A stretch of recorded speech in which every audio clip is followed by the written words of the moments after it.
Some days you just can't get rid of a bomb.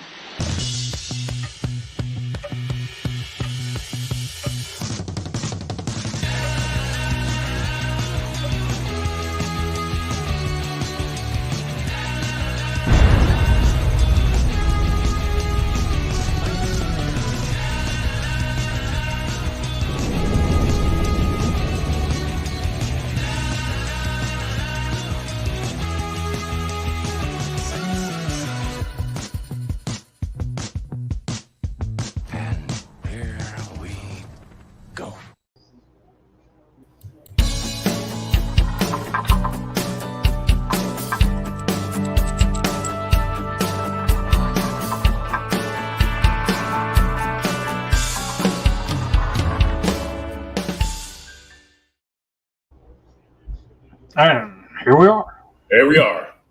It's Will, This looking is Tom. very Irish. Irish? Have you been drinking already? No, I actually still. We both bought she bought like a 6-pack of like red, white, and blue like wine cooler thingies, like Seagram's, like about 2 months ago. Really? And I got a 6-pack of Sam Adams, like the summer ale. Yeah. She's got 1 bottle left. I still have 2 bottles left. Oh, damn, bunch of lushes. It's right. I used to drink a 6-pack for breakfast. For breakfast. Jack Daniels used to have something they call shots in the box. Used to look like mini versions of the white trash Boxo wine with the tap on it. Oh my God! But it was like Alabama Slammers and Sex on the Beach and stuff, and they were like only $20 a box, and you get like 120 shots.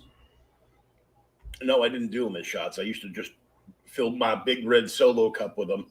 Oh my God! Wave at the cop in the speed trap across the street, getting my 77 Fire Turd with my red Solo cup, and putter off to work. Oh my God!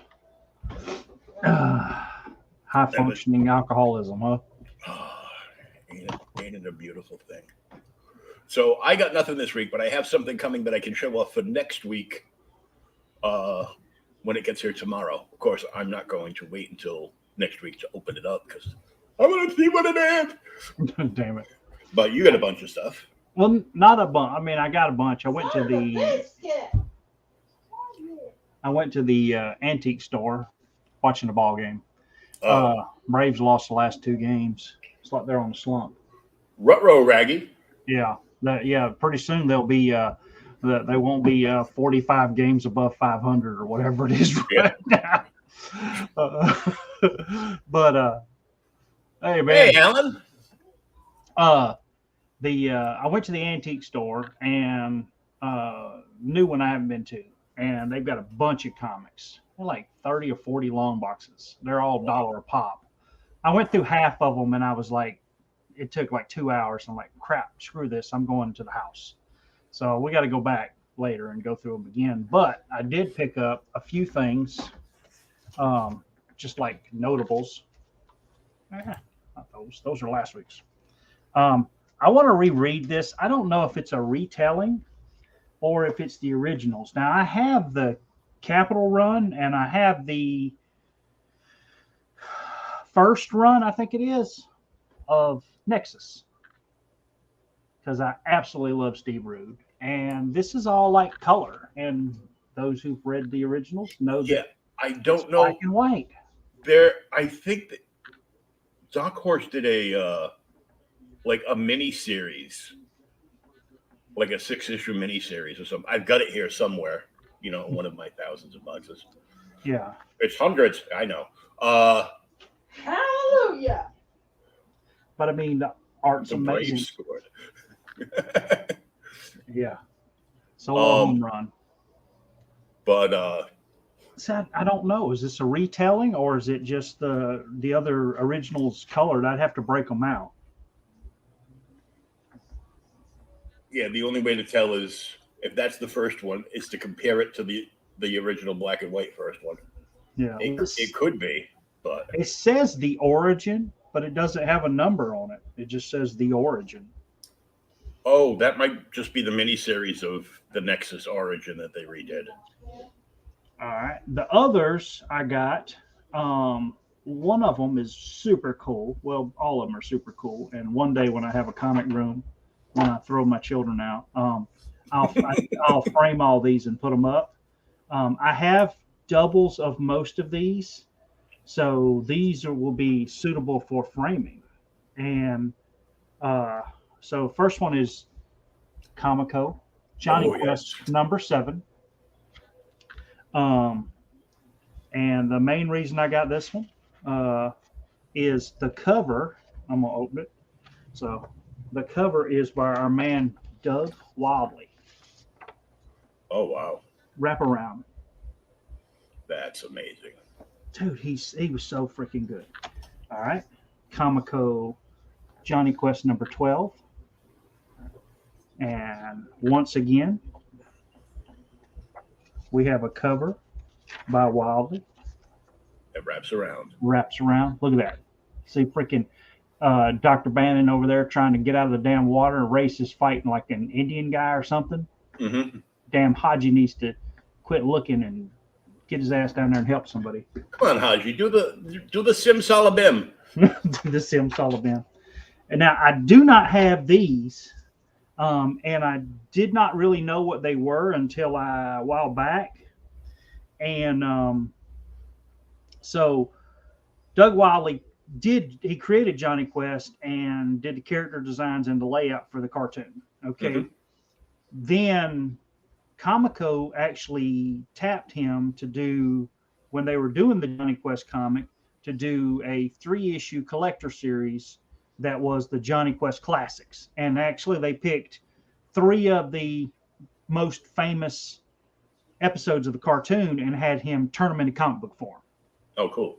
So this is issue 2. It's the Calcutta Adventure.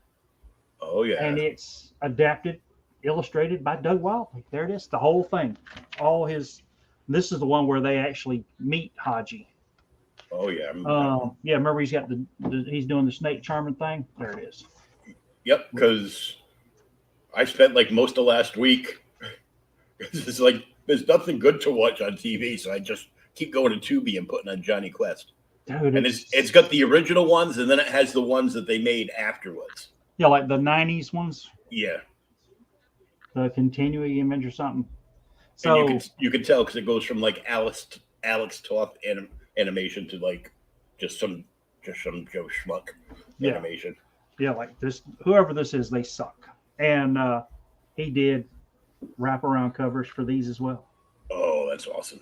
Yeah, dude. I mean, he's and people are just like, oh, we don't, wow. That just kind of kills me. So I got those. The big thing I got this week. So I'm going to show one. Everybody's seen this. Okay, so this is a precursor. So everybody remembers the Scarlet. Yes. Okay. Beautiful figure. Mm-hmm.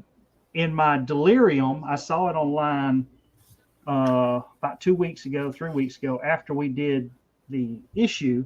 I'm like, I really like that. And then I found one on sale, and it's limited to 300 pieces, okay? And it had to come from Australia, but I got... Back when we still liked Carol Danvers. Miss Marvel, baby. Now, the thing that was getting me is, this is number 174 of 300. Nice. The thing that gets me, though, this is a 1/6 scale, and the Scarlet Witch is a 1/10 scale for comparison size. Well, now you have to put Scarlet Witch at the back of the battlefield, and you got to put her further up, or just come to the realization that Carol Danvers is one big bitch. Yeah. Oh yeah, for distance. Damn it. For distance. But yeah, I bought it, and I got it because I got it in Australia too. They did like 2 weeks they shipped it. It was pretty fast. I guess the currency exchange between US and that was was off, because I know when I looked at it, their money wise was really whatever their money, I can't even remember what it's called, was way different. It was like $200 in their money, and it was 120 in ours, I think it was. Yeah. But I was like, dang it. So yeah, that's what I managed to get. Got to figure out where to put it. Now the only one I need left, because I got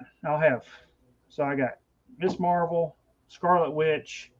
I got a Dazzler. It's not a statue, but I got a Dazzler, the Diamond Gallery edition. I need to get need to see if I can find a good Spider Woman. But I don't know. Well, Jessica Drew, the original Spider Woman. Oh, I was gonna say, see, it's tough for me to hate the second Spider Woman, because how do you hate a hot redhead? I mean, it's not something that I do. Yeah. But yeah, I mean, and like I said, it's just characters that I'm reading now that I never would have read a long time ago. It's kind of crazy. But so I did go. I have read Magnus before we do our little episode here, and I went back and looked on the digital site where you get the comics and read some of them. And I was reading some of the old ones, the Gold Keys, and somehow I forgot they're all illustrated by Russ Manning. I have a shall we say a reader copy of Magnus issue 40 from Gold Key. It's actually in the stack over there, because the other day I was like, 12 years old reading again, because I read like a crap ton of books. Really?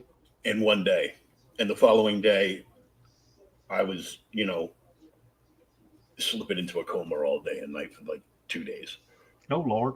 I finished reading The Resurrection of Ra's al Ghul, the 355-page Holy piece. Jesus.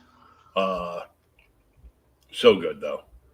I was able to dig out the dust jacket and find it, so I'll take a picture later on of the dust jacket and send it to you, so you know what the dust jacket on the thing looks like if you're looking for it. I read that. I read a couple of indie books. Local guy in the Rhode Island area wrote this. Part of the art is pretty cool looking, like very like 80s indie stuff. Yeah. Nothing to write home about, but it was like it was kind of like a cool style. And it's very mature. There's, you don't want anybody under the age of, 25 reading this thing. Oh, Lord. But it's basically a retelling, like his version of the Four Horsemen. Oh, the apocalypse. Yeah. Except in this case, the woman who gives him his powers and won't let him die because he tried to kill himself and brought him back as death. But call him the Pale Duke. He's basically looks like Ghost Rider and an Obi-Wan Kenobi hood. Huh. But it's all black and white with like tinges of color here and there. Yeah. Like reds and orange once in a while. And I mean that can come off good. I mean, Sin City was kind of like that. Yeah, I mean, I really enjoyed the book. The story was very compelling. And he's working on issue 3. He's writing them all as like 50-page graphic novels. Oh, okay. So I read both of those back to back. So I read like 100 pages in the Batman. I read a couple of other floppies. I read both of those. And then I started reading like an old terrible copy of like a Bronze Age Wonder Woman. Like I think it was like 273. Yeah. But it was a reader copy. Like it looked like this kid took his sister's comic, threw it in a mud puddle, and ran over it a few times with his ATV. I got a at the antique store the other day. It was $1, but it's the same thing. I got a it was a coverless. Well, it's not coverless. The cover's there. What's left of it? We're going to go 60% left, okay? But it was and it was not attached, so I went ahead and took it off. But it's like Sergeant Fury 31 or something. No, cool. So I mean, we're this like 1964, I think it was 63 or 64, and Dick Ayers art, just amazing. But I mean, it was $1, so I mean, it's worth reading for $1. Yeah, it's like if they had to rip off the covers and send them back to get credit for the books. Yeah. And you only pay $1 for them, and it's a book that would, if it still had the cover attached and was in halfway decent shape, would cost you like, $30 or $40. Yeah. I'm happy to take it without a cover for like $1. Yeah. I mean, and just throw them in like an old cigarette box or something instead of a comic book box, and be like, yeah, anybody wants to read a comic, just pick in there and grab one.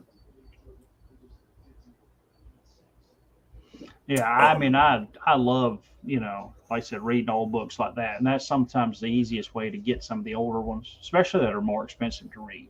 Oh, yeah.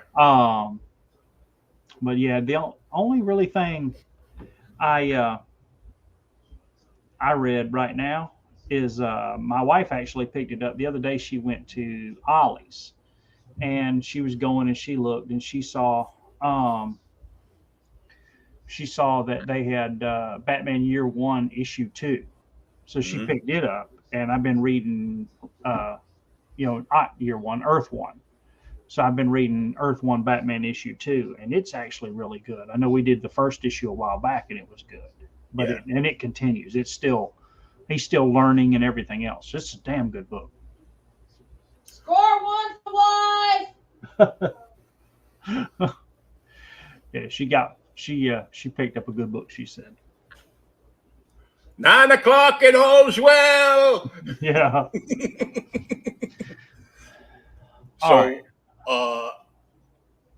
next week, my girlfriend only has Wednesday off, and she's got a doctor's appointment. So she picked another day she's got off. Because I was like, I want to go to Job Lot. Now there's a Job Lot right up the street. Not Job Lot, Big Lots. Yeah. Just to see if they have those limited special edition 1960s Mego figures. Oh yeah, I haven't been yet. Now, them going shopping and us going shopping are two different things. Like if we both go check for the the Mego figures like the Fleischer Superman and the 66 Batman and Jokers. Yeah. We're gonna go in. We're gonna go to the toy section. And we're either going to see him and buy him, or we're not going to see him and we're going to leave. And we'll leave. But not them. So she's like, well, you want to go to the one? I go, because it's right there. And then I can get back in either with my goodies or without my goodies and go home and get back in the AC. She's like, oh, but why don't we go to the one in this town? Because there's an Aldi's right there. I'm like, oh my God, she wants to buy food. So you gotta go grocery shopping? Just for like certain things that are like, on the cheap side. Hopefully the really thick slab cut maple bacon, because that stuff is awesome from there. And then she's like, and there's an Ollie's right there too. And I'm like, now, have you been to an Ollie's? I've never been to an Ollie's. So you need to go. I'm gonna bust the cherry. You need to go and maybe something else. So see if there's see what if they've got any hardcovers. Let me know.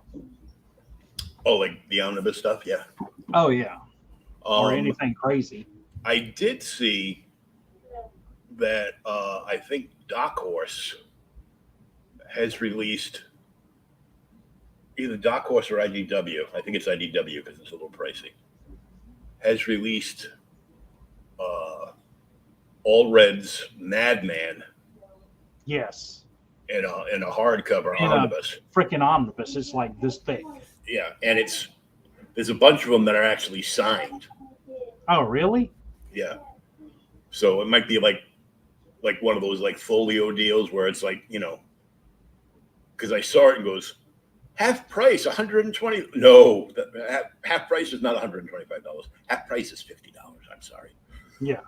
But I saw it and I go, I used to love Madman. Yeah. I had that was when, Mike quit doing, not Mike Grell. When Wagner stopped doing Grendel. Yeah. For like the longest time, like I need a new indie book. I need something different. He goes, "You ever read Madman?" No. And then I look at it, I go, "Why does this guy look like a masked up Kevin Matchstick from that other book?" Yeah. You know the one I'm talking about that I can't think of the name of. Yeah, or a mime. Yeah. I was thinking Kevin Matchstick because he had like the big, like Thunderbolt T-shirt. Yeah. Mage. It looks like Mage, except there's like a little dot at the end of the Thunderbolt, and I'm like, And I took a couple issues home, read them, called him on the phone. I said, "This dude is effing nuts." He goes, "Well, kind of like you." I go, "Gee, thanks." I go, "What do you think?" He go, "I like it." He goes, "Okay, I'll sign you up for it." Okay, Yeah. cool. I mean, there are a lot of indie books that are good. We just, and we've actually been doing a lot of indie books lately. Mm-hmm.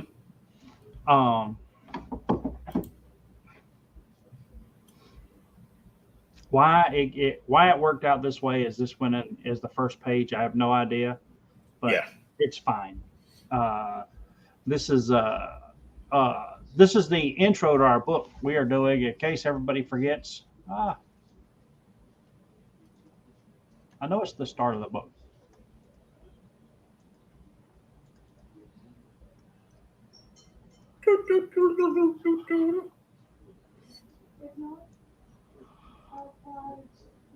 Thank you. So yeah. So this is we are doing Predator versus Magnus Robot Fighter. This is a crossover between Dark Horse and Valiant from way back in the day. The original Valiant, when they were good and put out actual series, not like lame mini-series every like 6 months just to keep the license. Well, now I actually did. Some of it's been pretty good over the last couple of years. I mean, EXO was real good, and I like EXO. I did pick up the new copies, but I don't know if you saw the other day.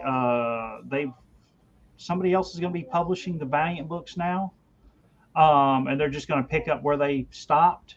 They only published 4 or 5, but somebody bought them and they want the rights to make movies, and I guess they think they're going to make billions of dollars off the Gold Key characters. And I don't want to break anybody's heart, but nobody knows who Magnus Robot Fighter is unless you read comic books. Yeah. I mean, and if they don't market it right, it's like, I don't want to be ugly, it's like Disney. When Disney did John Carter, Warlord of Mars, and they just called it John Carter. This is the dumbest marketing ever. You have a good movie that could be the precursor, spawned I don't know how many damn series and movies and everything else, and it was a pretty damn good movie, but you marketing flopped it. Nobody knew what the hell it was. Oh, like the Bloodshot movie. Yeah. Complete trash. I have not seen it. Is it terrible? It's terrible. Is it? It's when you start watching a movie and at the very beginning they make it difficult for you to follow anything that's going on. Yeah. It's like they know what's going on in their heads because they've read the script, but none of what they think is going on in their heads is appearing on the screen. So everybody's confused. I was confused. You can't hear their thoughts. Yeah. So yeah, there's no exposition boxes telling us what the hell's going on. So oh Lord. What was terrible about that and better about something else. They did like a mini series, like a bunch of like mini episodes through Bat and the Sun. And it was called I think it was like Ninjak versus the Valiant Universe. Yeah. I think I remember that now. The best Bloodshot they had in that was better than the movie because we know who played him in the movie. Yeah. The short little balding guy from Riddick. Groot. Groot. Oh, is that who's Groot? Yeah, he should go back to that role because it's terrible. And just for the fact that, except for like a couple of movies, like around the time the Riddick thing came out, Pitch Black and all that. Yeah. He's done a bunch of action movies and of course Fast and the Furious, but that's easy to forget because it's the same movie done over and over, where they just take it a little further each time. But everything else he's done has been like comedies. And I'm like, why would they pick him? Bloodshot's not bald. He's got like that silvery, pasty skin and everything. Jason Frank David, who obviously is, passed on by his own demise now, played Bloodshot in the Bat and the Sun series and looked like he just stepped out of a comic book.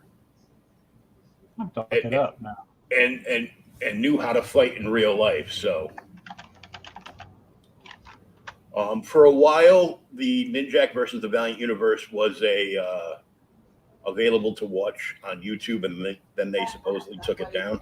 Yeah. But they also released a game, and I won the game from the other guy from OG that used to do the Valiant podcast and probably still is, but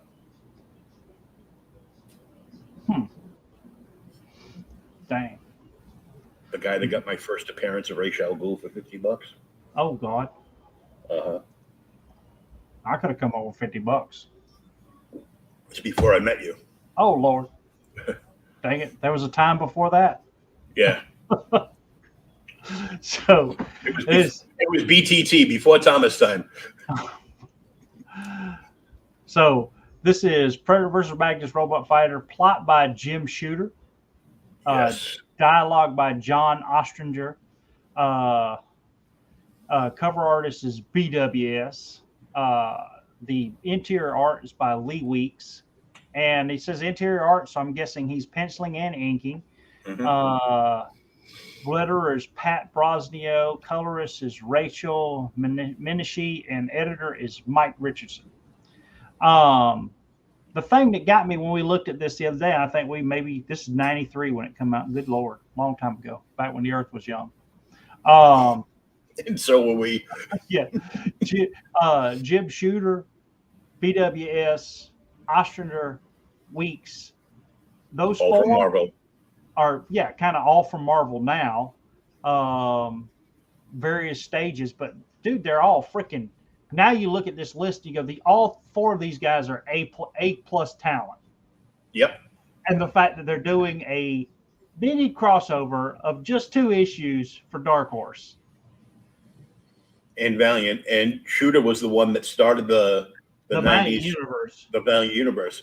So after he left Marvel,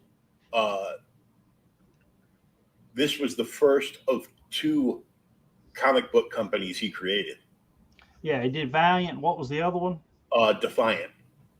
He did Defiant too? Yep. Defiant was Shooter. Valiant was Shooter. And then all the guys in Bad Idea all started up and made a hit out of the new Valiant. And then when that company DMG came in and bought out the remaining shares, because they owned a part of it anyhow. Yeah. They owned like a small. it was, it was like, like a BlackRock of comic books or something, DMG.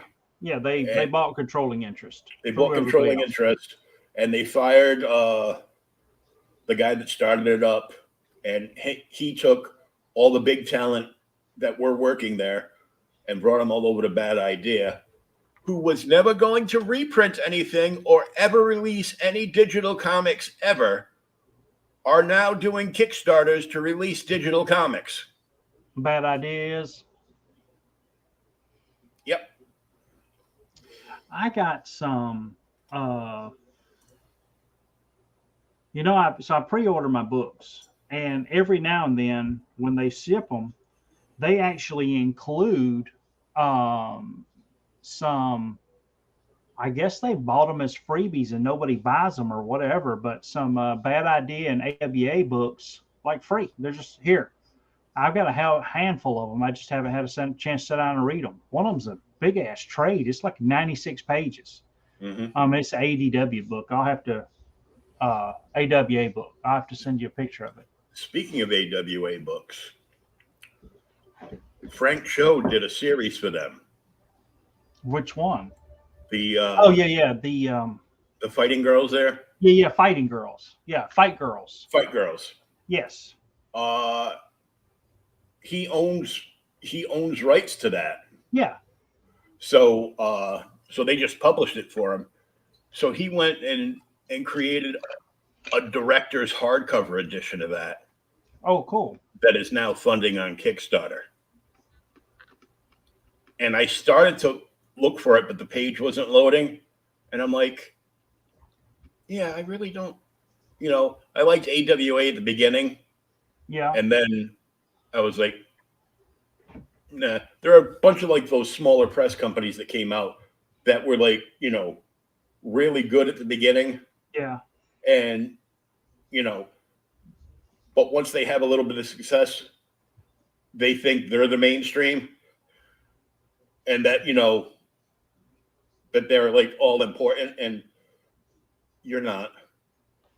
Well, I mean, the other thing too is you've got some of the smaller press like that. They're doing good books. They start out, the quality peters off because it's almost like the drive goes away, and then they can try.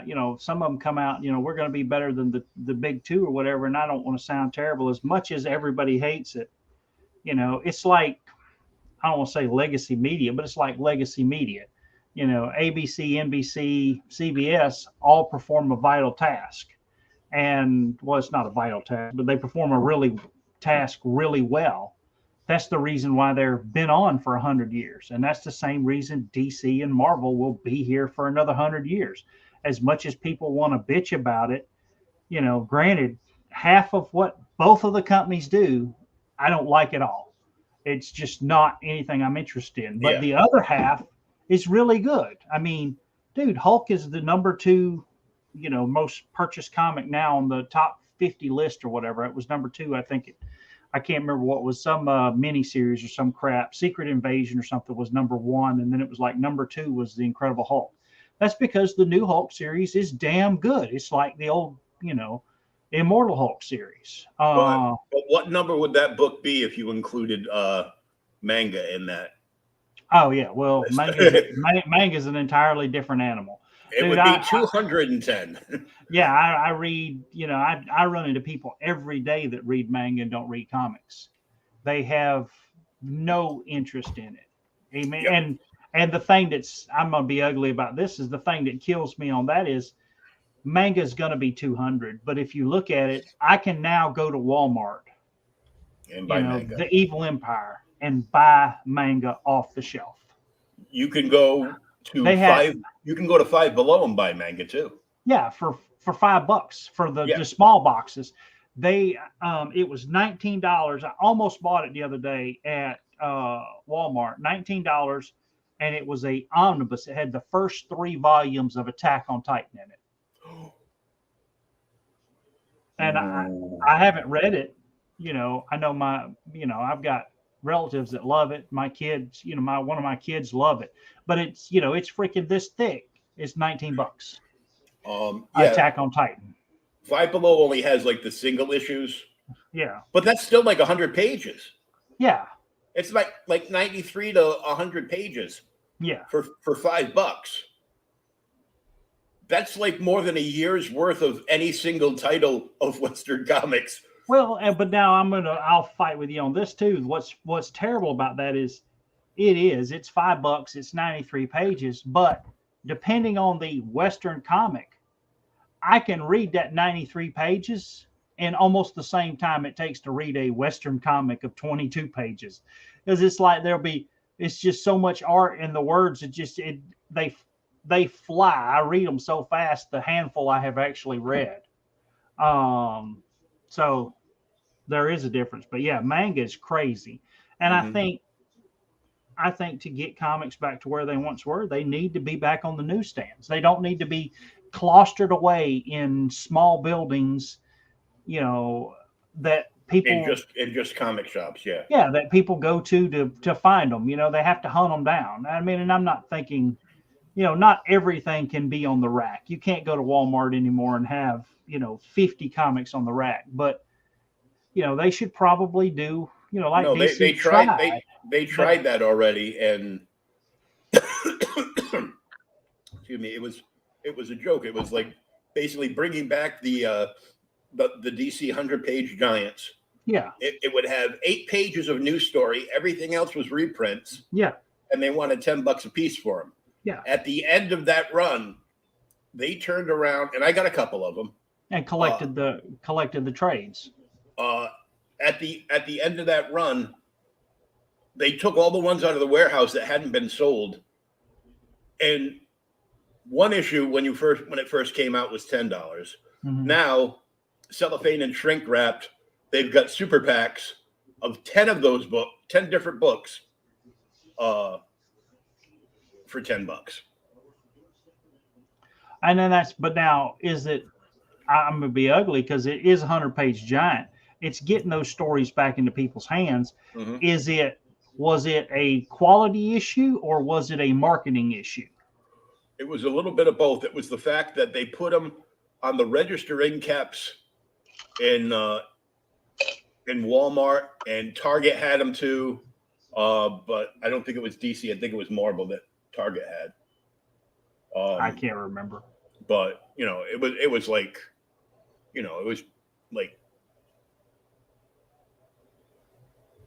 6+ years ago.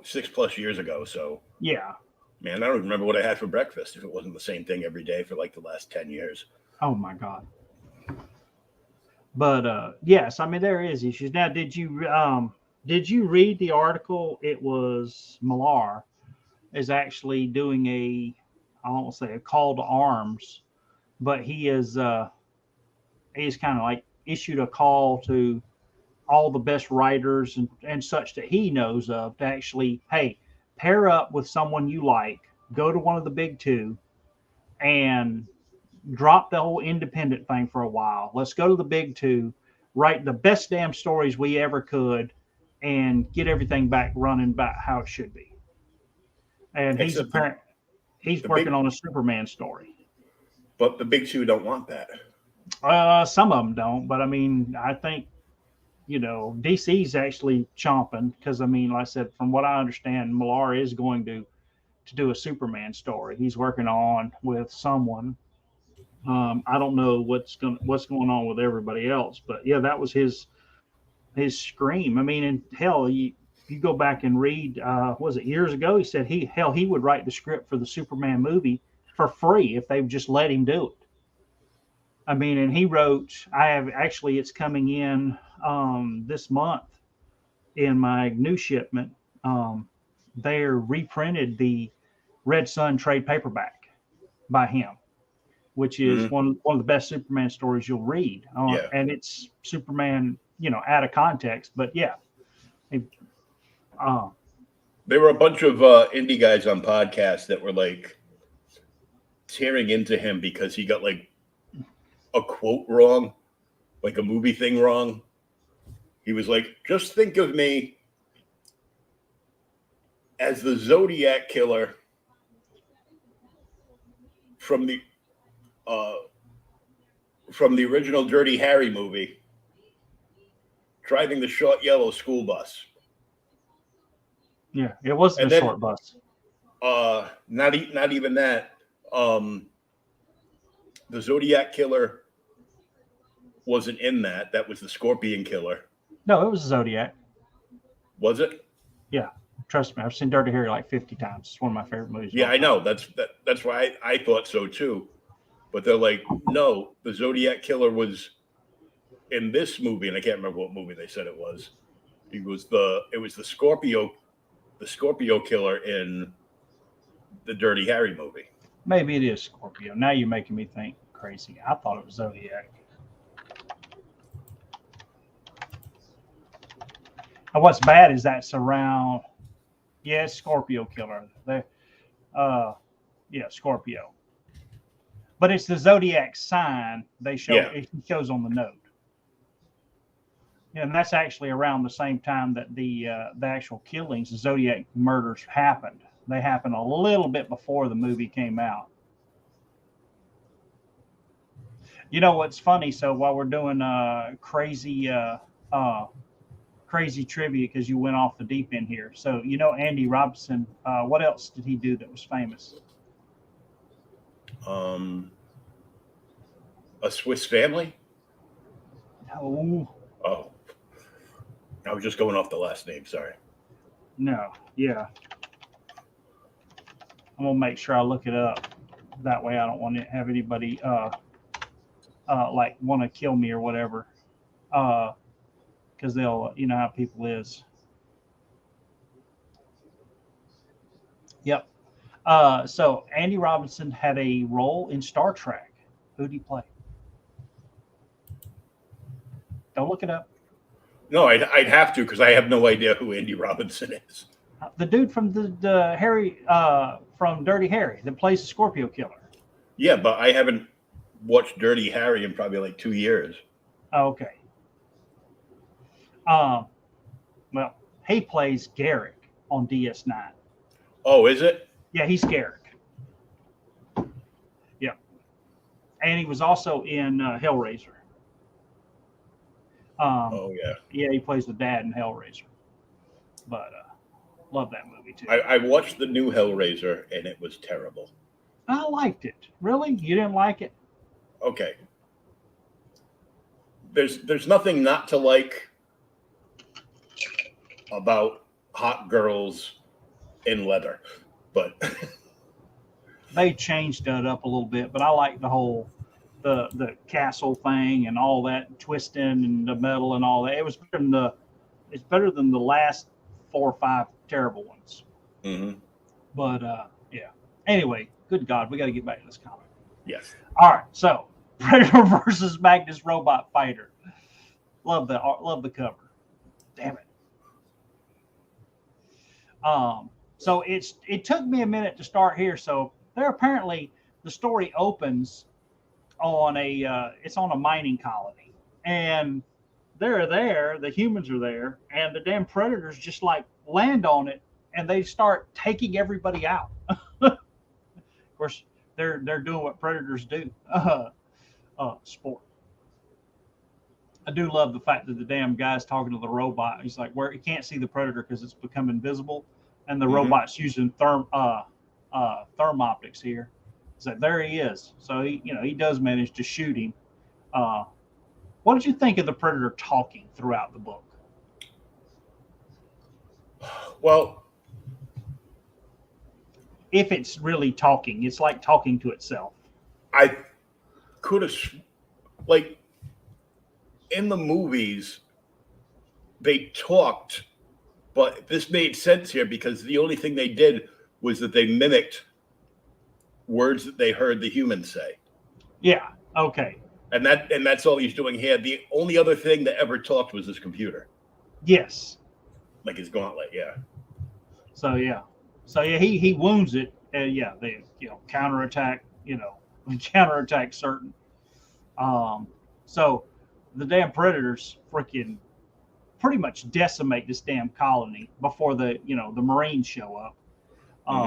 And they've axed some of them. And he's like, tough boogers. We got most of them, but we're a little tougher. Of where we find our cool Predator ship, and they managed to get on board. And I did not recognize it until later in the book, but so our general here gets inside one of the Predator ships, and they see it. You see all the trophies. Even the alien trophy here, people who wanted to see it in the movie, it was in Predator 2. He picks up he gets says it's bounty hunter, and the general takes a helmet that's a trophy there, which I did not recognize until later in the book. We'll go ahead and let everybody know. This is part of the exosuit. Yes. It's the exo helmet. Yes. And we'll see later on that there's another piece of that armor, another key piece of that the Predator is actually wearing. Yeah, they like have it. Yeah. Mm-hmm. So he's got the exo armor, or the helmet there, and he takes it back, and he's like, "There's bounty hunters." I don't know if the general actually knows what it is. No, I don't think he does. They don't. They just knew it was a trophy, so they stole it for their trophy. Yeah. So basically, this whole premise at this point sets up the fact that the Predators have killed Eric, who is Exoman or another one. But yeah, during Valiant 1, they only had one exo armor. There was only one created, and he stole it to escape. So yeah. Now I can't see, and that's where it goes back. I remember on the old exo, the armor, because it landed with Eric, and he was like, he's a Visigoth. It's like 700 AD or some crap. Yeah. And he gets the armor and escapes and goes into the future eventually. He just like somehow gets to the future. I can't remember. It's been that long. But yes, so there's only one set of armor. But so they think they've killed all the Predators, and they head off. They're going to like nuke them from orbit, but they don't have to, because they set off the self-destruct on the ship. He's like, I guess we missed one. I've no doubt that he set off the auto-destruct. Almost got us with it, but he's a bad boy. He took the worst of it. And then there's something in that last panel that gives you the clue of what he's got. Yeah. For those of you who can't see, there it is. Ta-da! It's a little ring. He's wearing the exo ring, which is what Eric used to call the armor to form on him. Yeah, and that's where he would talk to as well. Yeah. It gave him the, the ring was sent in it, yeah. Yeah. Well, the whole armor's sent in it, but yeah. But he would talk to it, and it was basically like Tony talking to Jarvis. Yes. The program, not the butler. Exactly. So we leave them on the mining colony there, the Predator, who's pissed off because they stole something from him. And we go to Northam. Now, I did read one of the old Magnus robot fighters, and it's North AM in the Gold Key stories. It's actually a split. They've stuck it here together, and I read it as Northam, and it took me a minute. It's kind of like North America, yeah. Yes, North America. It's all become one giant city. Yeah, it was the same thing in Valiant V1. Was it? Yeah. That, and it's almost the same thing as in the Judge Dredd universe, Mega City 1. Mm-hmm. So we're not going to talk about it. Year 4000. So we've got our probs here. Actually, no, these aren't probs. This is the hunting party. The rich people have decided to go down to the lower sections of the city and hunt. Hunt robots, people, whatever they feel like, for sport. It's like a movie. They did this a while back. General Hardwood, that's the guy that's got the armor there. Yeah.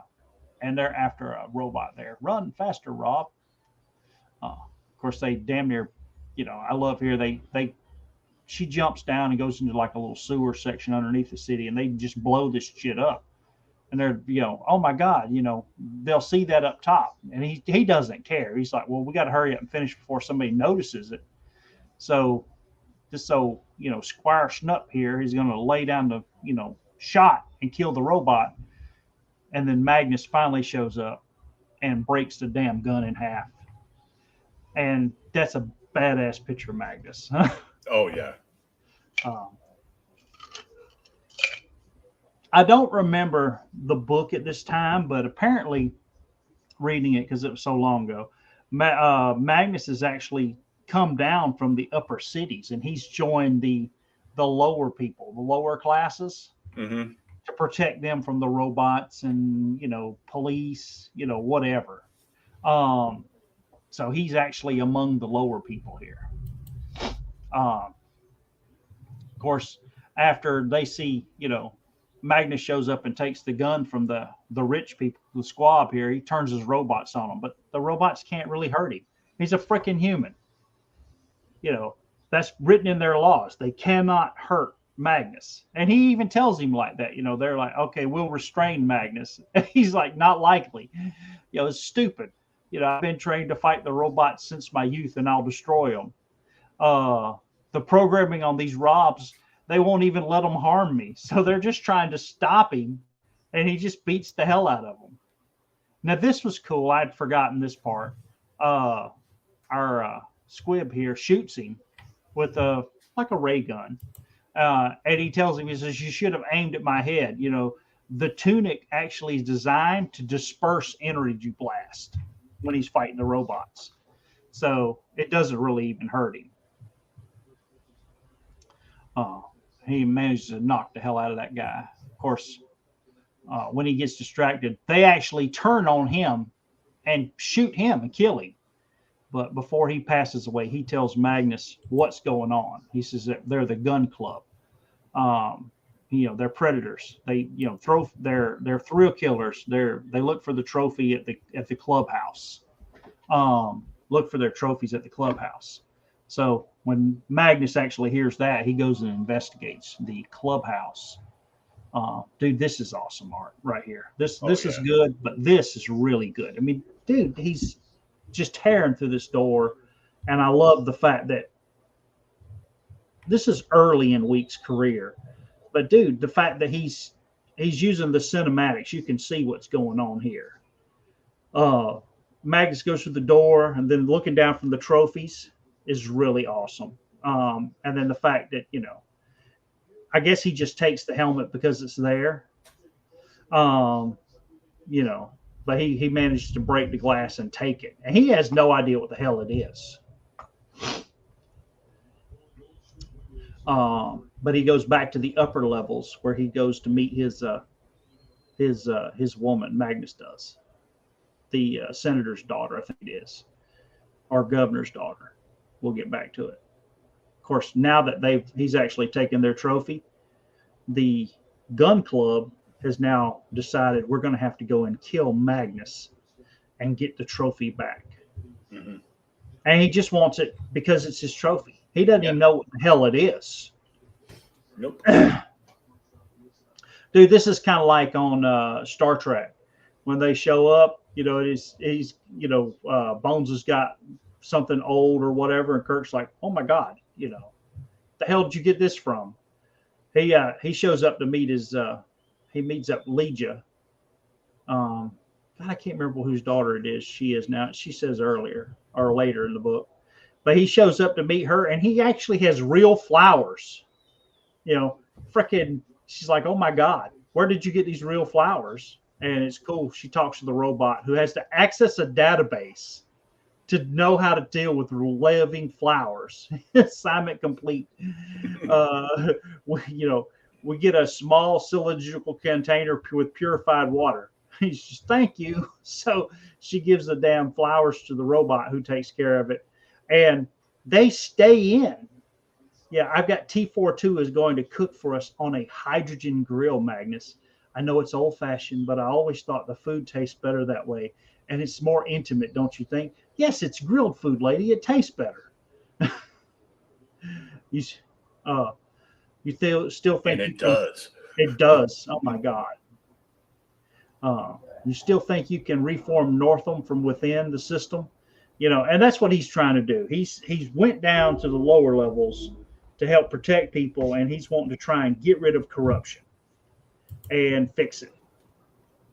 So Anyway, he said, I'm still working on it. He talks to her a little bit about the hunting club. And then he actually gives her the the XO helmet. So he found it in the hunting lodge. He's like, it's a place of honor, and I can't figure out what it is. Some people with influence are playing dangerous games, but to go to the authorities with it, an investigation would be squelched. So if you were to look into it, check Squire Schnupp's friends and associates, find out where the helmet come from. And of course, I love how she jokes with him. Is that all you want from me, Magnus? Somebody to do your dirty work? And he's like, yep, no, you know better. So they start smooching, and she's psychic. She's at like empathetic powers, whatever you want to call it. Empathic powers. Yeah. So she's like, hey, kind of like the girl in that Star Trek episode, The Empath. Yes. Dude, I love that episode. See, I wasn't gonna let you out Star Trek me on an episode of OK Boomer. Is that what it is? Damn it. You go, this son of a bitch, he's doing a Star Trek thing. So, wait, I'm getting the strangest feeling we're being watched. By what? It's the helmet, Magnus. It's alive. I'm not joking. I'm empathic. I tell you, this thing is alive, or at least sentient. So she covers it up. He's like, okay, now it can't see us, or something anyway. So they do the horizontal mambo there, and yeah, he's telling her, hey, I'll check it out, and then our story passes forward. And then Magnus explodes. Oh my God. Oh no, that was an actual. No, this is an actual real explosion. There's our. I was waiting to turn the page and like fireworks would go off, and then we go back to our story. David. Guess not. So there's our Predator ship actually blowing up interceptors that are looking for it. Mm-hmm. Of course, all they find is damn filleted bodies and more trophies, and they're trying to hunt down the Predators, who they finally realize, hey. The general's like, okay, we got to seal the area. He knows that the aliens, he doesn't know they're called Predators, but the aliens are actually coming to Norfolk now. Yeah. So we've got to go get Magnus, deal with these freaking aliens, because I think they're coming back to actually get their helmet. And Magnus, who still doesn't know what it is, he's pulling a Kirk, putting his boots on the edge of the bed right here. Well, that was fun. Thanks. I got to go. Exactly. So he's like, can you leave the helmet? I think it's alive. So I may be able to probe it with my empathy and get some more images out of it. He says, okay, but just be careful. So he leaves the helmet with her and heads off.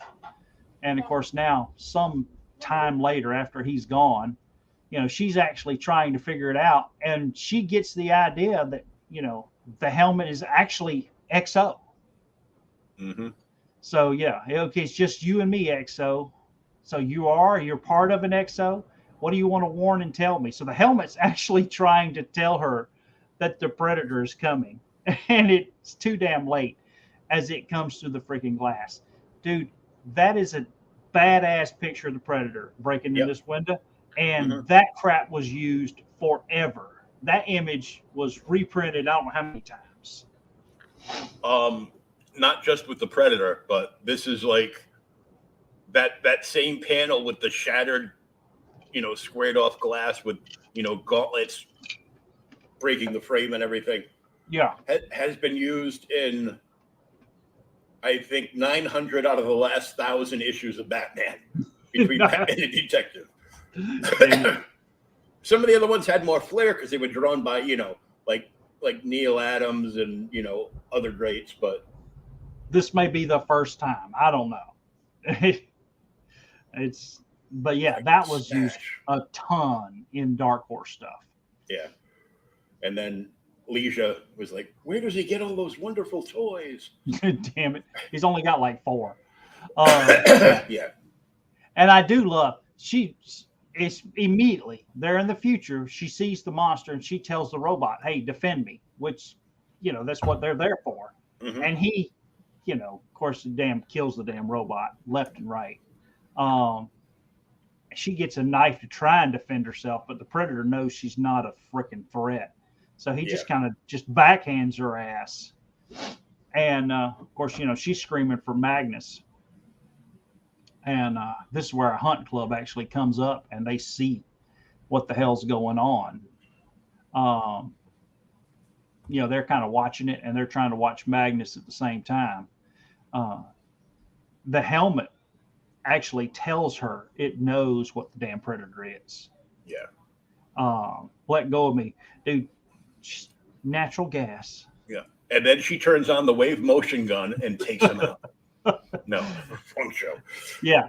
So she actually cranks up the gas on the damn grill, and this would burn the living shit out of your steak. Do not try this. No. It would go to unedible pretty quick. As she frags. I learned that from the old Eddie Murphy stand-up.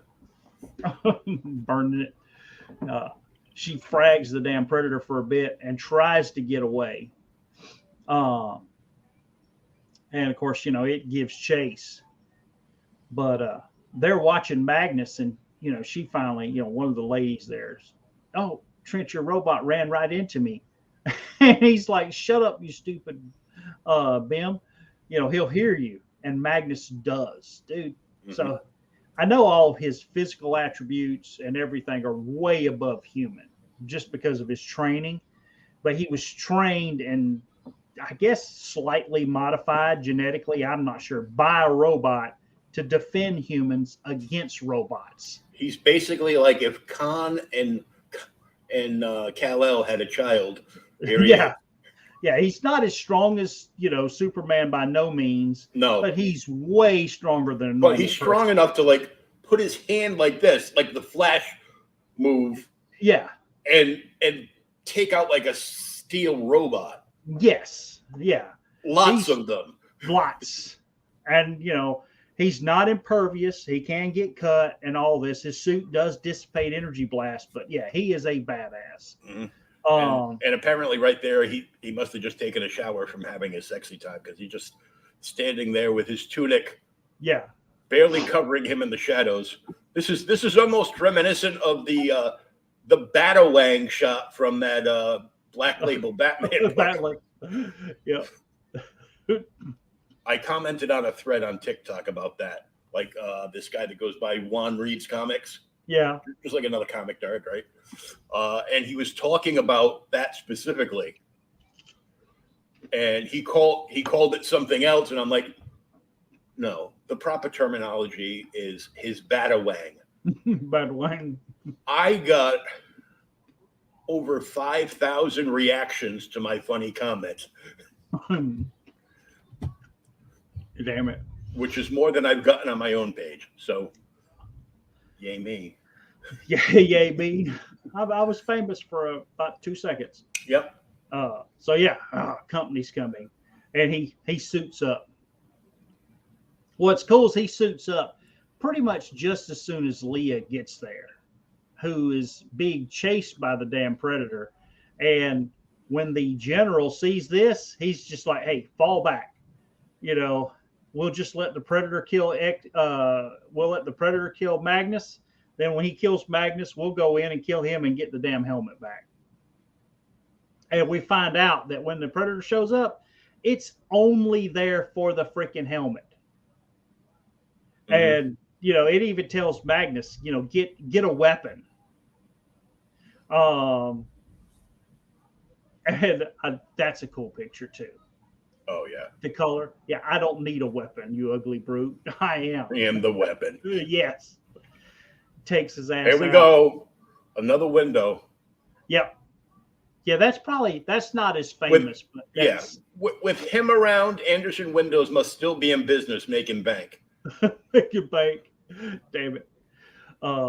This is cool, though. The fact that earlier in the issue, he explains that his suit dissipates electric blast. Mm-hmm. So when, if nobody knew that and I forgot it or whatever, the fact that the Predator shoots his ass here, the suit just dissipates it. Yeah. It probably just leaves him with the damn a bruise, like a bruised rib. Yeah.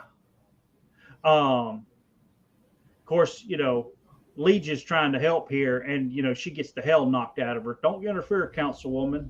Of course, Magnus does go to get up, and he hits him with this damn.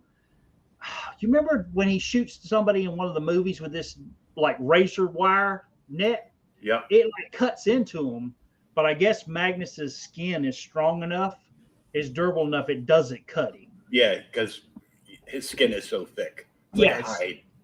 Yeah, because he's been fighting robots for his whole life. Yeah. Yep. First, Magnus must die. End of issue 1. And then there's this cover. I have issue 1.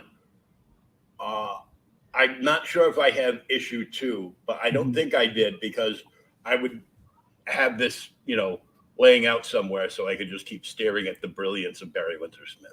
Yes. I mean, both of these covers are awesome. I think I like the first one a little better, but both of these covers are freaking awesome. Yeah.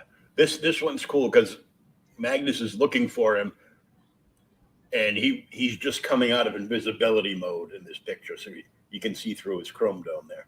Yep.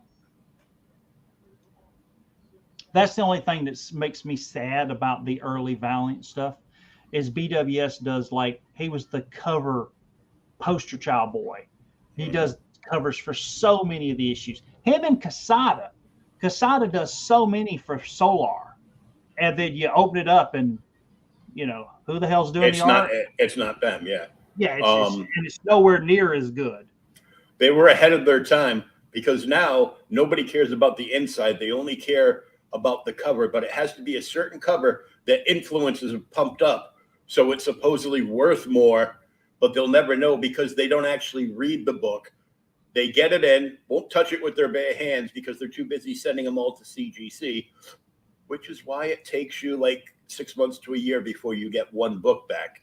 Yeah. Because every week, thousands of these FOMO people are, and I used to be one, but not for grading. Yeah. Used to, we'll send, all these books in. Yeah. Somebody was telling me the other day at a comic shop, he was talking about, and it may have been the owner, was talking about, he said he sends in books every now and then, hot new books, but he's like, I don't ever send anything in unless I think it's at least a 9.8 or 9.6. I'm like, You remember back in the good old days when 9.2 was the gold standard? Yeah, I mean, 9.2 was like a perfect book. Yeah. Or better yet, how about the real good old days when there weren't any grading companies? Yeah. Jacking up the price and then charging you a percentage of the going GDP of that book to grade it. I'm like, so you're basically forcing us to do this. You're basically forcing me to, if I want a book graded because it's in such great shape, like my Clone Wars #1, first appearance of Ahsoka, which they should have left it there and not done the show because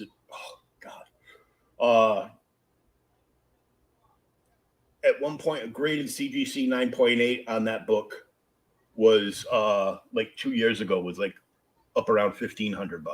Yeah, I think I remember you telling me that. And you have to pay, it was, 10% of the GDP? Or 10 or 20% of the GDP to get it graded. Yes, I mean, it's going to cost you the $40 for the service, and then they charge you, $100 for saying it's worth that much. Or more. At that point, I'm like, I'll just research this and start my own grading company and do it out of my house. Yeah. I'll only charge 3%. I won't charge any percent. I'll be like, yeah, I charge you $50 to grade the book. Send it in cash because we're not going to have that for much longer. Yeah. But, all right. So back to issue 2. This essentially picks up. Dude, they've knocked Legia out, got a piece of the damn, trying to get the damn helmet. And these women were like, for the whole issue, we're like talking about, hey, can I shoot somebody? Can I kill somebody? Oh, well, you never let me kill anybody. So they're going to decide to shoot, they're going to shoot the damn Magnus. Yeah. Hartwig is right. First, the predator kills Magnus, then we kill it. So that way they're going to shoot the predator. And he's like, put the damn gun down, before you make, something happens. And accidentally it goes off. Yeah, he jumps at her because she's going to try and shoot him. And the damn gun shoots, lands at the predator's feet, who now knows they're there, turns around and has lost interest in Magnus because he thinks Magnus is done. He's on the wall. More prey, immediate attention required. Oh dear God, I think we got its attention, darlings. And then of course here it comes. It sees her, and it doesn't even blast her the gun out of her, and it throws the damn boomerang, which slices her freaking arm off. Yeah, oh, no. this issue got really bloody and violent really quick. Really quick. Yeah. Poochie. That escalated quickly. Yeah. Yeah. Well, Poochie, you shot the home. alien who can kill like a whole city. Yeah. Yeah. Moron. And the general knows this. He even said if they were 10 of them early in the first issue, if they were 10 of them, they would have killed us all. Yeah, thank God there were only 5. They would have murdered every human on the planet. Yeah. Second target. Yep. Senator Church. Senator Church is dead. We're going to have to vote and get somebody else in there. He's coming for the rest of us. Of course, they're, shooting the damn wall, laying down fire, hitting poor Magnus, who's damn pinned to the wall. But this is the cool part. His skin, like I said, I guess is so thick. He managed to actually get some damn leverage on the wall finally. He's like, I'm going to try and break the damn, break the cage or the net. But the net actually won't break. He instead pulls the damn wall down on top of him. Oops. Yeah. He's like, just kidding. Not like that. Happens to be all the time. As I'm reading this, I'm like, oh, shit. Yeah, that didn't work out. Of course, now the predator actually thinks Magnus is dead because the damn wall fell on him. And, they're laying down fire trying to shoot it. And it just goes invisible. Target is bending light, not visible by regular spectrum. Instruction. She switched to infrared, you dolts. How did we get the dumbest robots on the planet? Yes. Of course, by the time they switch to infrared, it's like location is 2 meters before us, and it's tearing the robots up. Yeah, and just like slicing them up with the claw. And I'm like, well, they could have been smarter robots, but they said we're not allowed to upgrade to the, the AI robots. Yeah, we can't Ultron them, so. Yeah, you kill. And right away, we know this girl is dead as soon as we see the 3 dots. And, the next panel wasn't a clue. No. It's like force beam right through her. Blasted away, dude. Like, you see her, I guess that's like parts of her entrails blowed out. Yeah, she's dead. And the Predator's just like, poor sport. Perfectly good waste of a set of moves. Yeah, poor sport, Leisha. Former prey, no sport. So he's killed everybody. And Leisha just pretends to be dead. Magnus, no sport. Hartwig. Then General Hartwig runs away, and he's got the trophy. He's good sport. So the Predator takes off after his ass. When Magnus finally gets out. And he manages to save Leisha. Yeah. Are you okay? Yeah, I played dead. I saw General Hartwig with the others. Well, he's not among the bodies. So the Predator killed everyone, all of the club, except for Hartwig, who hauled ass. Yeah. The exo helmet isn't here either. We need to know what we're dealing with. Let's check with the Professor Taltrees. Can you walk? He's like, you bloody hell, I can walk out of here. Of course, Hartwig, he lays waste to a few damn, probs down here, some regular citizens, all as he's trying to get away. with the trophy. And now we get to Professor Hartwig at the upper levels. Professor Taltrey, excuse me. So he's actually gone through the old files. Bless you. For the rest of the night. Yep. And the professor, because they have the history, they know the Predator has actually come to Earth before. Yeah, I like this part where they let you know that he's, their race has been to Earth many times in the past. Yes. Yeah, they're hunters. They hunt for sport. Their whole society seems built around the hunt, which they have an elaborate and very highly developed rules.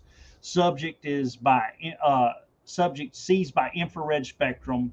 Its weapons include smart weapons, a flying disc razor edge capable of returning the thrower, a lance that can be used as a club or extended into a spear, the shoulder laser cannon, and a claw detachment to its wrist gauntlet. How do you stop it? It's quite simple. You kill it. There has to be another option because Magnus is, I don't say kind of like Batman, but he doesn't want to kill people. If he can not kill somebody, he's going to do his best not to kill somebody. Magnus is like the Horda, no kill eye. Yeah, actually, there is a Star Trek reference. Yep, David, they were quite clear on this point. So the Taltrey actually tells him, no, you have to kill it because if you don't, if you just mortally injure it, it has a chance of setting off a small thermonuclear device and it will kill everyone. Mm-hmm. And this is kind of cool. So the Predator operates on certain rigid codes. It always collects a trophy and it guards it zealously. I suspect the exo helmet that Hartwig has was stolen from its collection. It does not hunt those. It doesn't seem worthy or pray that those are helpless. I suspect that's why it did not kill Lesia when she lay on the ground. In its own fashion, the alien is quite ethical. But if you got that helmet, yeah, it's going to try and kill you. You don't have long. Yeah. Perhaps you could use one of these facts to kill it. And Magnus is still like, no, I'm not going to kill it.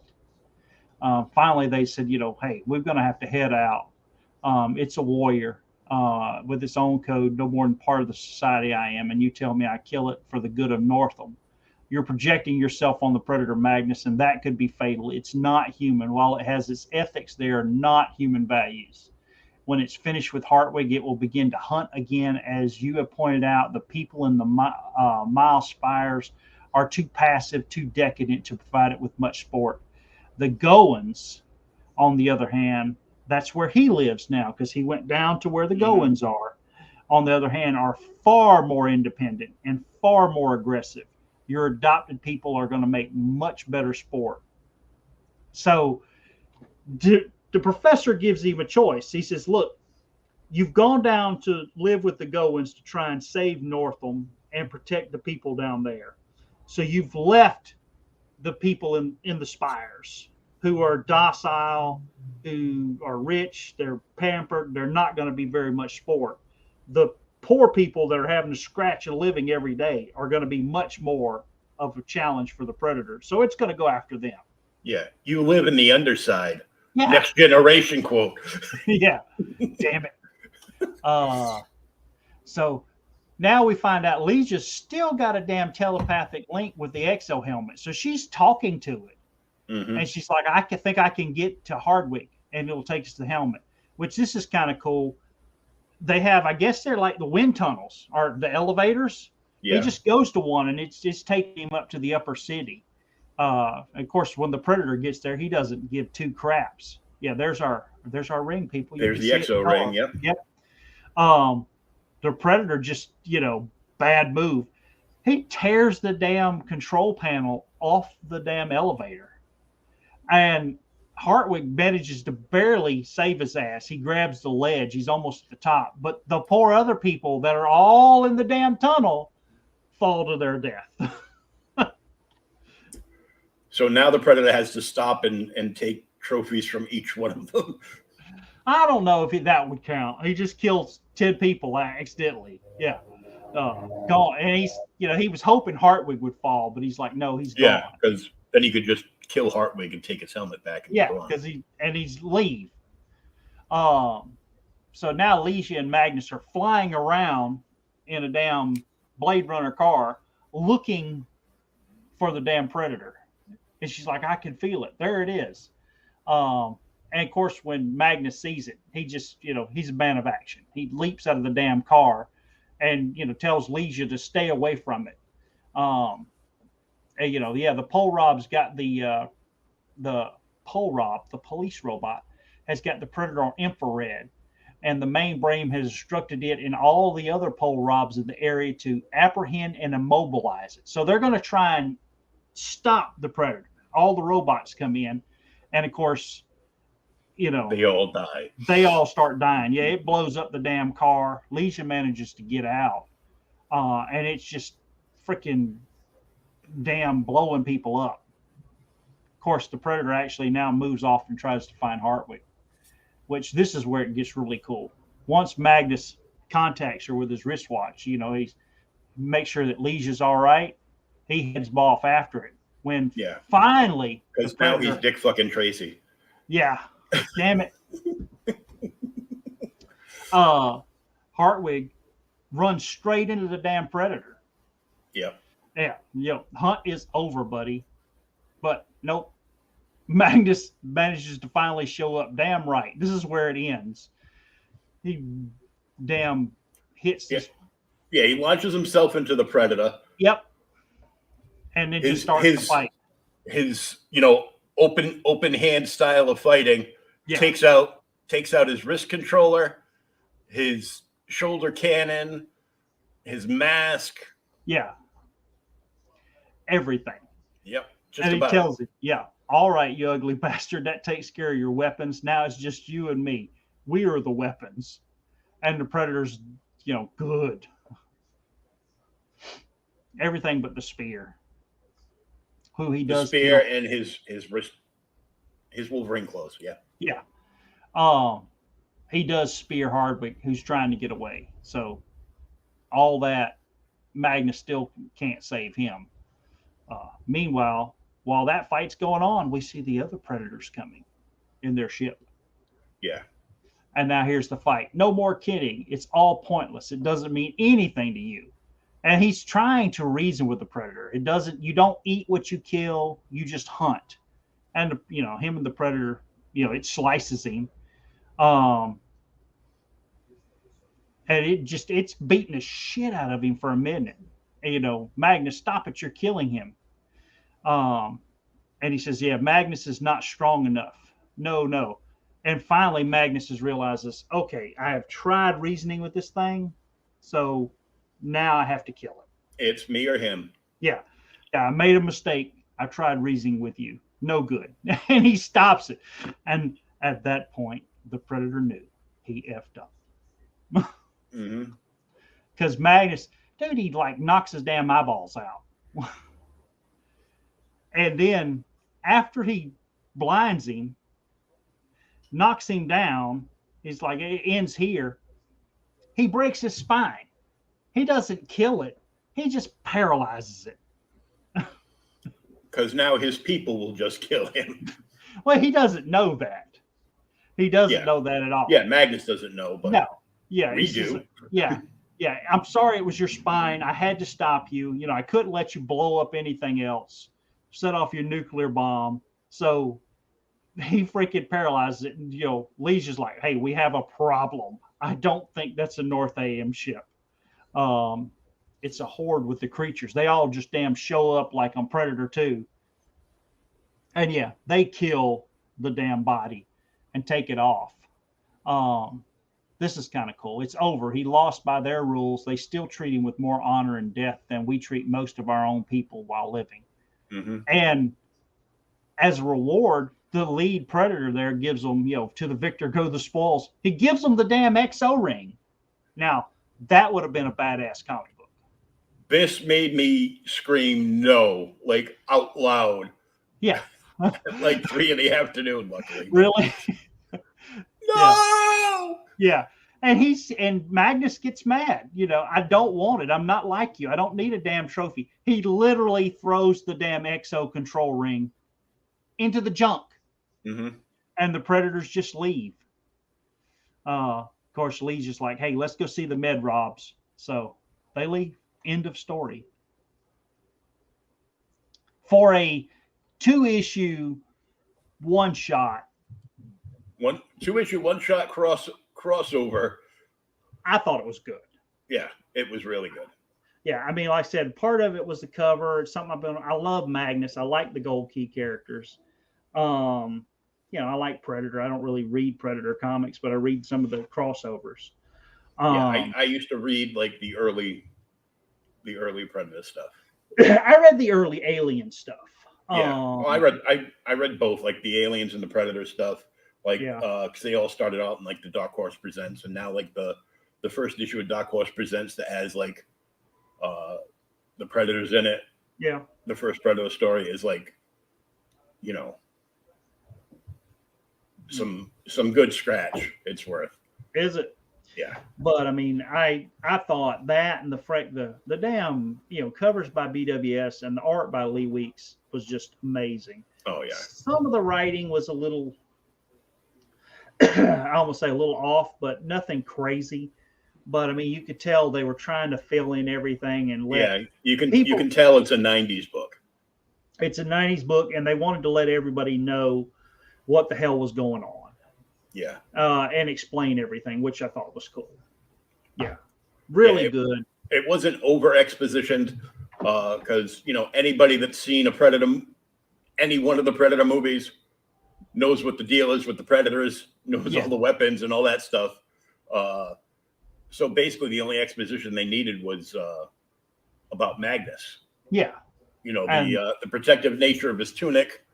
The only thing they didn't answer is why isn't this man wearing any form of pants? Why is he wearing a short miniskirt dress? Damn it. Because he does. Yeah, because they kept that from like the old Gold Key stuff. So dude, the old Gold Key stuff with the painted covers is freaking awesome though. Oh yeah. All the old Gold Key stuff is great. Yeah. I said I like Predator, or I like Magnus. I liked Solar, and every now and then I would read Samson. I never read Samson. Yeah, but I knew what it was. I'd seen issues of it like in shops and stuff. Yeah, and I'd be like, "Oh, that's cool." Yeah, not cool enough for me to buy because I didn't want to, take money from something else. Yeah, exactly. I'm like, my stack was always like this deep in a file in the store. So I was like, I would spend like $200 one week, and it would go, it'd still be there. Like, shit. How many books have I got?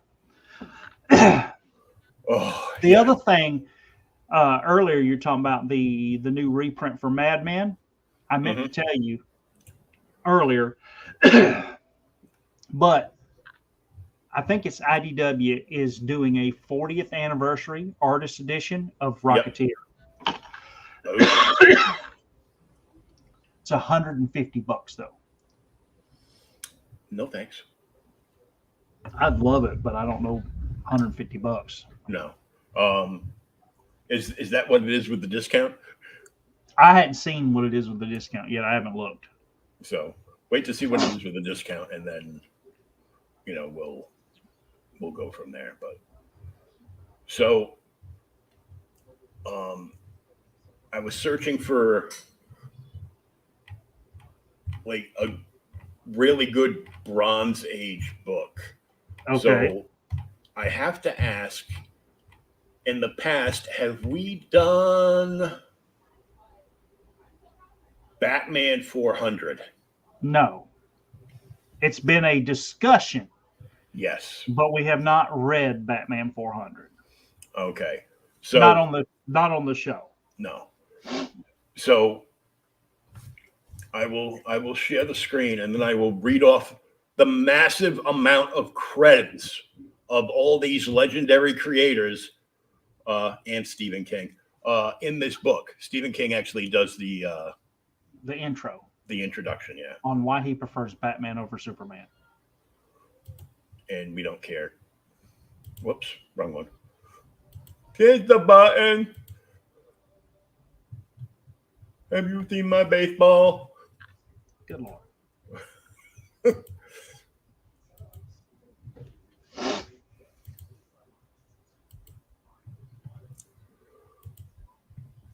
Batman Anniversary, issue 400 from 1986. Special introduction by Stephen King. Written by Doug Mensch. Yep. Illustrated by the following: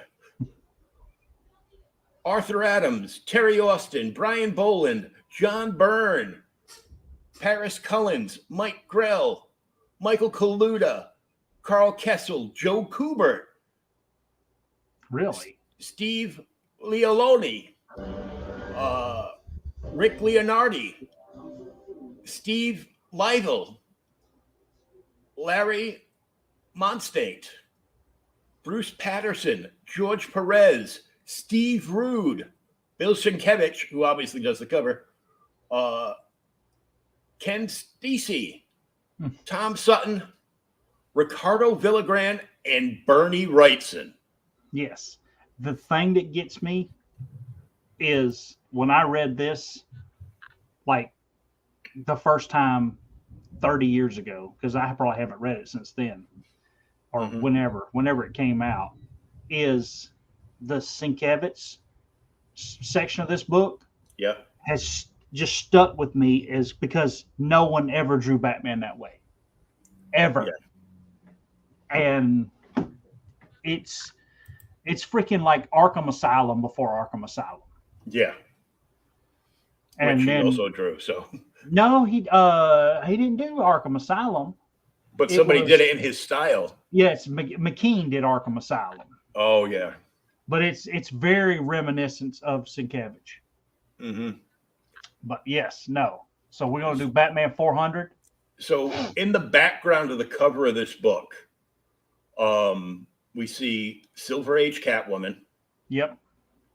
With the dress and the green cape. There's a lot of images that I can't see because I'm not holding it in my hand. Joker, Man-Bat, Raish.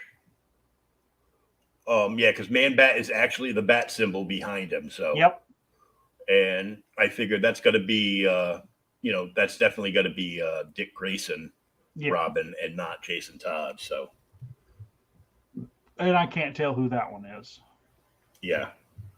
Well, because that could be Two-Face on the far right. Maybe. Yeah, this is one we talked about doing. Yeah. But yeah, we have not done it. Being that it's like 157 pages. Yep. Can we do the show on next Saturday? Sure. That'll give me enough time to read it because I've got a hectic work week next week. Yeah. But yeah, it's a great book from what I remember. Just need to go back and read it.